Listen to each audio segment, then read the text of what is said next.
What's up, guys? I just got this out of one of the Dungeons and Dragons fan screenings, and man, this movie's so fucking fun. Like, oh my god, we should have known though. It's from the people that did Game Night, one of the last legit comedy movies that Hollywood's released in the last few years. Game Night's like, when people talk about good comedy movies from the last 5 to 10 years, Game Night always comes up because it's kind of like the only one. Like, we got to get most of our fucking comedies from Marvel movies or other action movies. We don't really get pure comedies anymore. And Game Night was the last good one.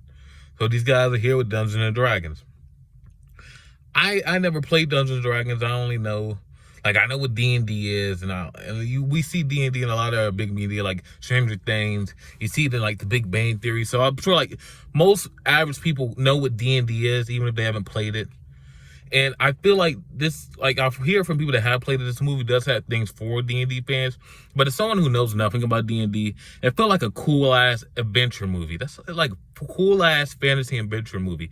I knew nothing about D&D, and I had a great fucking time.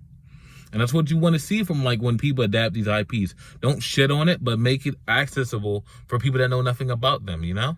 Like, just tell a good-ass story. And they told a good-ass, fun-ass story. I knew it was going to be fun, but man, the action scenes in here are so fucking good. Michelle Rodriguez's character, she has this fight scene, like, first 20 minutes into the movie is so fucking awesome. It's like, I don't think it's one shot, but I was surprised at how long it went on, and she was whooping ass.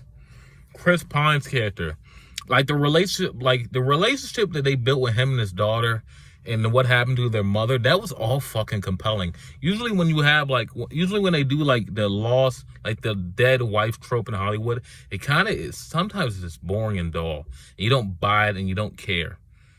Like, even, like, the dead wife trope they did in Deadpool 2, I didn't really care for, you know?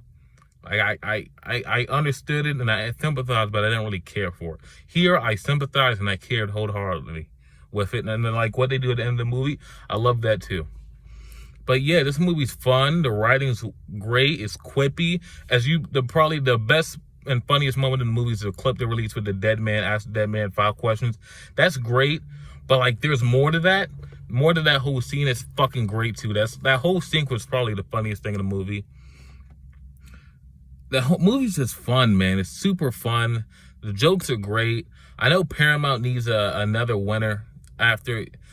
Paramount and Lionsgate, those are the two studios that kind of need a lot of winners right now, because they don't really have, like, Paramount, they have the Teenage Mutant Ninja Turtles, which I don't know what they're going to do with that when it comes to live action, and they have the Transformers, which they're going to try that again this year, but we'll see how that goes. And I don't know how they think this movie's going to do, because this is like the third fucking fan screen that they've done in 3 weeks, you know? All around the same time, 2 p.m. on a Saturday, Sunday. So they're really trying to build word of mouth about this movie. This movie's really good.